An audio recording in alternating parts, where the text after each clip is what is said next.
Halo semuanya, jumpa lagi dengan Yuli pada pelajaran PPKN semester 2.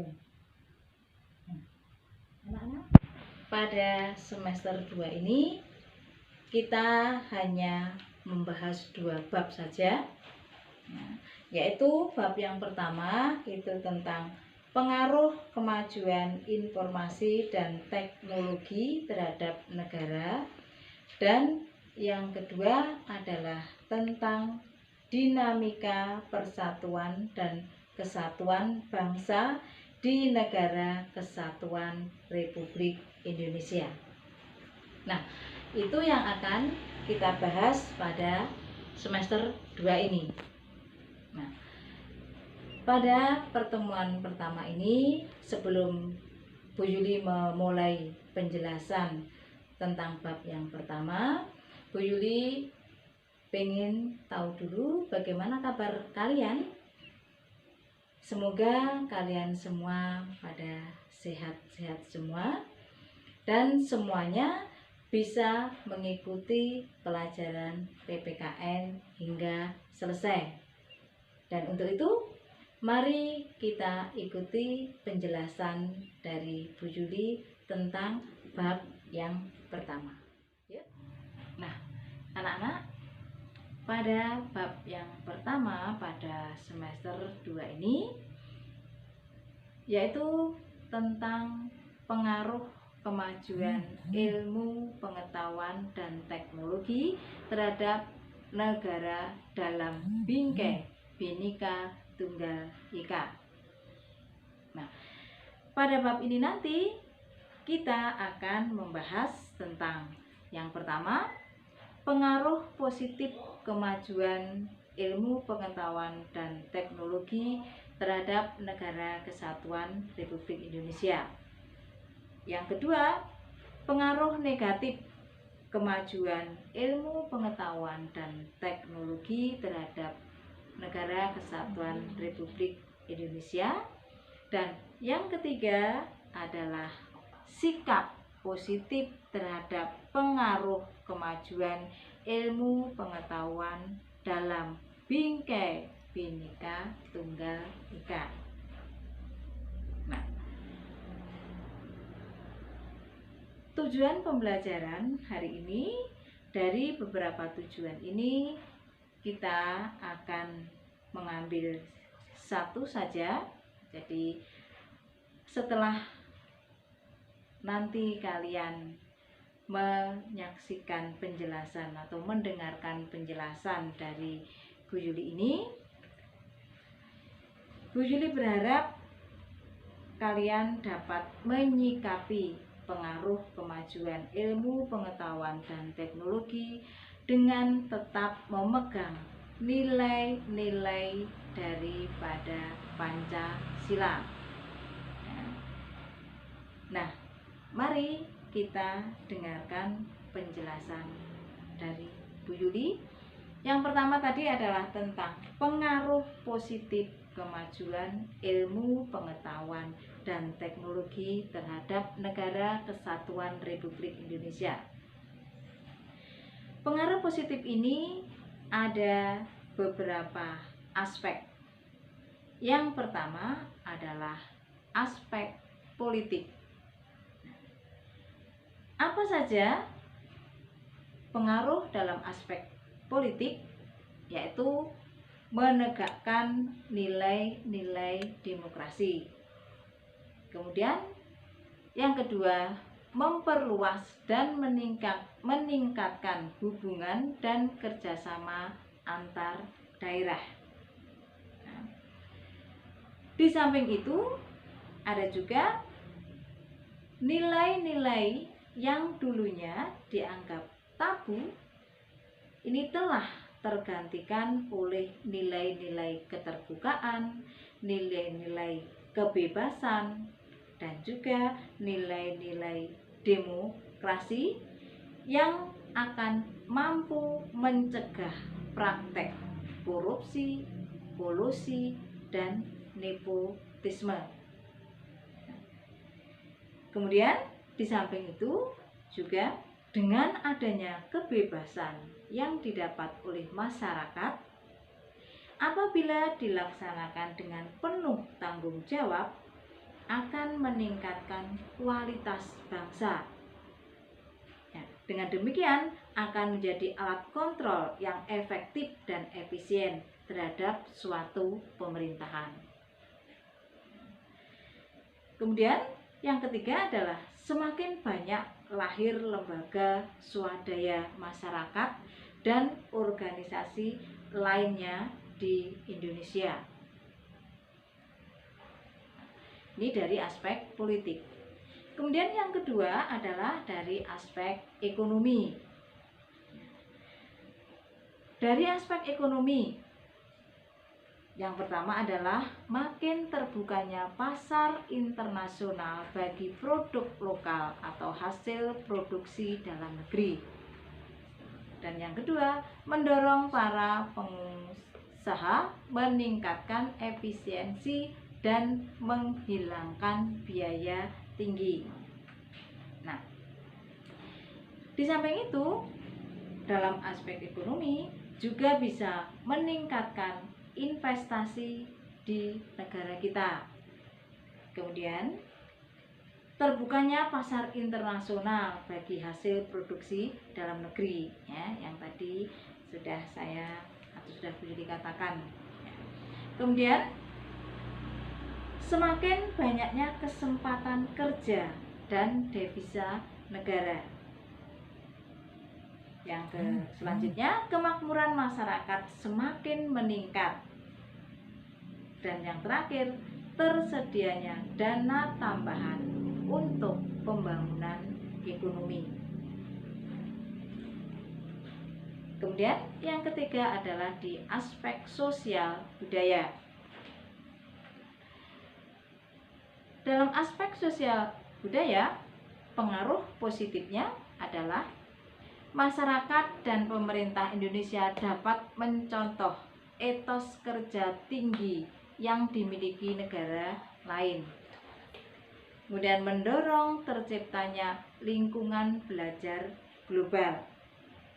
Nah, di samping itu juga bisa pengaruh positif dari sosial budaya itu adalah dapat melihat kebudayaan-kebudayaan dari berbagai belahan dunia. Proses transportasi ilmu yang bermanfaat semakin mudah. Kemudian dapat mencontoh atau belajar tentang tata nilai sosial budaya, cara hidup, pola berpikir, maupun ilmu pengetahuan dan teknologi dari bangsa lain untuk kemajuan dan kesejahteraan masyarakat Indonesia. Ini pengaruh positif di aspek sosial budaya. Kemudian ada pengaruh positif di aspek hukum. Di aspek hukum, pengaruh positifnya itu adalah pengawasan terhadap hukum lebih mudah dilakukan, memudahkan masyarakat untuk mengetahui peraturan-peraturan yang ada. Kemudian menguatnya supremasi hukum, demokrasi, dan tuntutan terhadap dilaksanakannya hak asasi manusia. Menguatnya regulasi hukum dan pembuatan peraturan perundang-undangan untuk kepentingan rakyat banyak. Kemudian juga menguatnya tuntutan agar tercipta aparat penegak hukum yang lebih profesional, transparan, dan dapat dipertanggungjawabkan. Dan yang terakhir adalah menguatnya supremasi sipil dengan mendudukkan tentara dan polisi sebatas menjaga keamanan kedaulatan, dan ketertiban negara.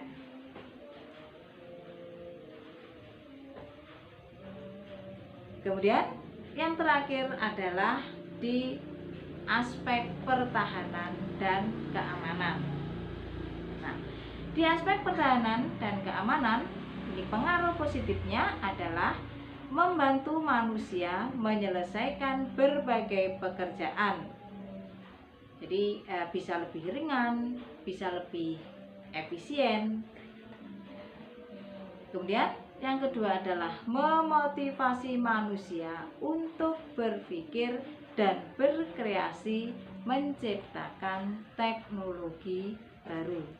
Jadi mendorong atau memotivasi masyarakat untuk berpikir dan juga berkreasi, ya, untuk menciptakan teknologi baru.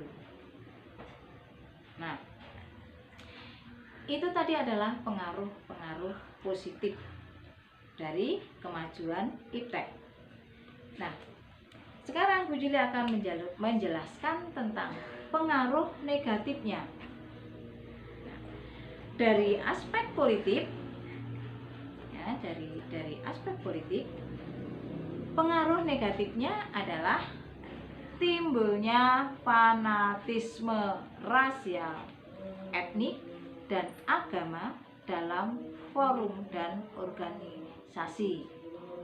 Yang kedua, adanya konspirasi internasional, yaitu yang pertentangan kekuasaan dan percaturan politik. Nah, dan juga apabila kebebasan, keterbukaan, dan demokratisasi disalahgunakan, maka stabilitas politik nasional akan terganggu. Nah, jadi intinya negara kita yang sudah demokrasi, ya, tadi kita lihat pengaruh positifnya adalah adanya demokratis. Nah, negara kita yang sudah demokratis ini apabila disalahgunakan, maka otomatis stabilitas politik nasional akan terganggu. Nah, ini pengaruh negatifnya. Kemudian yang lainnya adalah banyak orang mengartikan kebebasan dengan melalui tindakan anarkis. Jadi yang dimaksud bebas itu bukan berarti kita bebas melakukan apa saja, bebas bertindak anarkis sebenarnya. Tapi karena banyak orang mengartikan atau persepsi masyarakat, ya, bebas itu dengan melalui tindakan-tindakan yang anarkis. Kemudian di aspek ekonomi, pengaruh negatifnya adalah perdagangan bebas mengakibatkan makin terdesaknya produk lokal atau produk tradisional. Kemudian yang kedua, timbulnya kesenjangan sosial yang tajam sebagai akibat dari adanya persaingan bebas.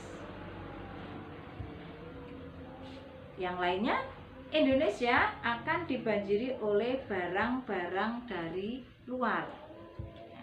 Dengan adanya barang-barang dari luar, maka produk-produk dalam negeri ini akan semakin tergeser. Jadi produk-produk dalam negeri terdesak oleh barang-barang dari luar. Jika kita kalah bersaing, ya, cepat atau lambat perekonomian negara kita akan dikuasai oleh pihak asing. Jika kita tidak cerdas, kita tidak bisa membaca situasi dalam pasar bebas, kita tidak mampu bersaing, maka perekonomian negara kita akan dikuasai oleh pihak asing. Semakin tajamnya kesenjangan sosial akibat dari adanya persaingan bebas, ini bisa mengakibatkan semakin tajam kesenjangan sosial. Kemudian yang lainnya, pemerintah hanya sebagai regulator pengaturan ekonomi yang mekanismenya akan ditentukan oleh pasar.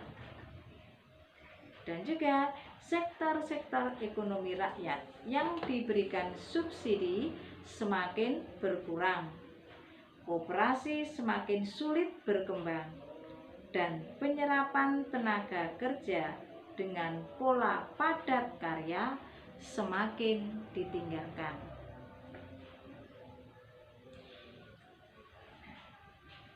Dalam aspek sosial budaya,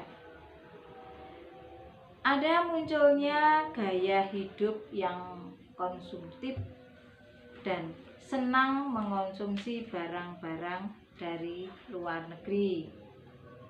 Semakin memudarnya semangat gotong royong, solidaritas, kepedulian, dan kesetiakawanan sosial.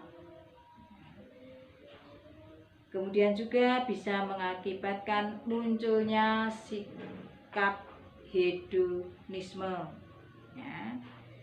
Kemudian adanya sikap egois, bisa munculnya gejala westernisasi. Apa itu westernisasi? Yaitu gaya hidup yang selalu berorientasi pada budaya barat. Kemudian semakin lunturnya nilai-nilai keagamaan. Ini aspek dalam sosial budaya yang bisa mendapatkan pengaruh negatif dari kemajuan iptek.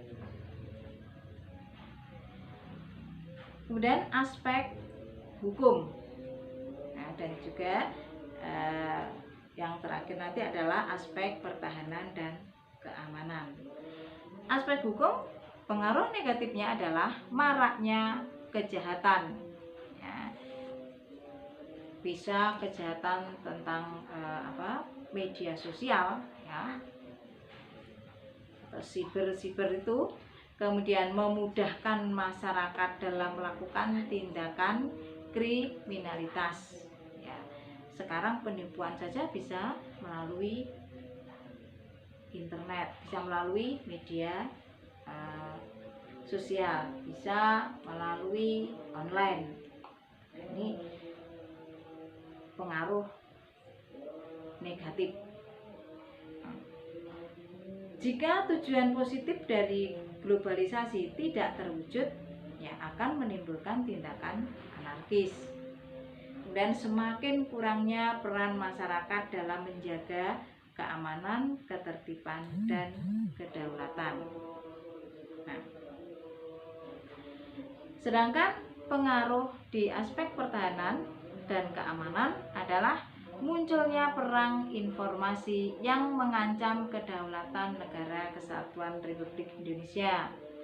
Keberadaan senjata pemusnah massal seperti nuklir, dikhawatirkan mengancam kedaulatan Negara Kesatuan Republik Indonesia.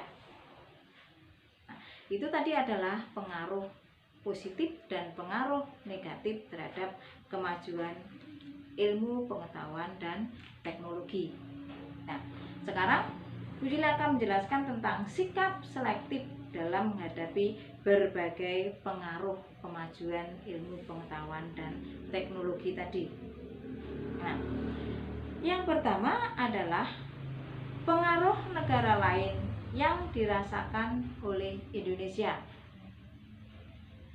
yaitu adanya kerjasama dengan negara lain yang meliputi beberapa aspek, yaitu aspek ideologi, aspek politik, aspek ekonomi, aspek sosial budaya, dan pertahanan dan keamanan.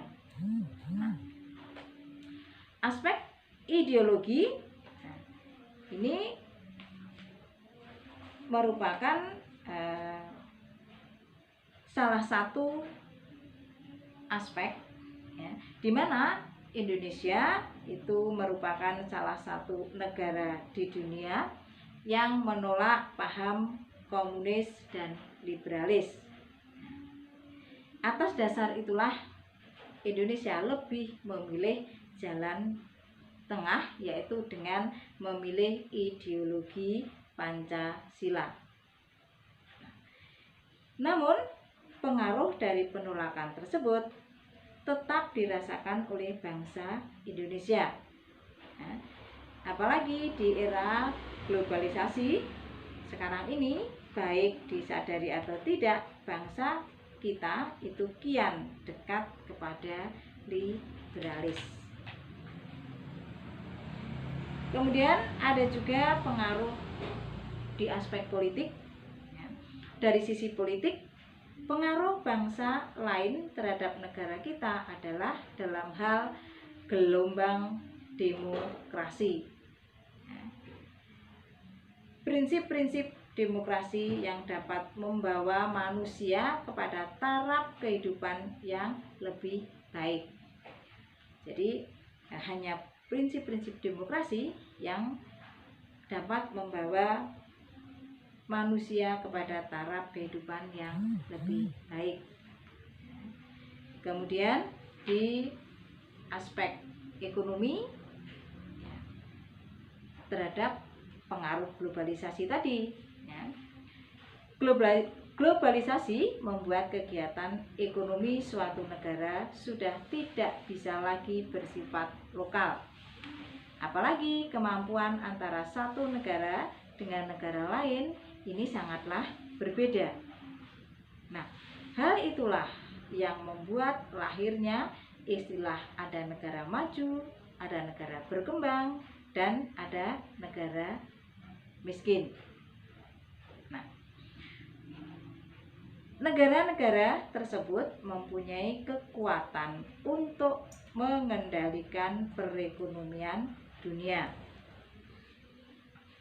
Nah, salah satu negara berkembang yang tidak bisa menghindari pengaruh tersebut adalah Indonesia.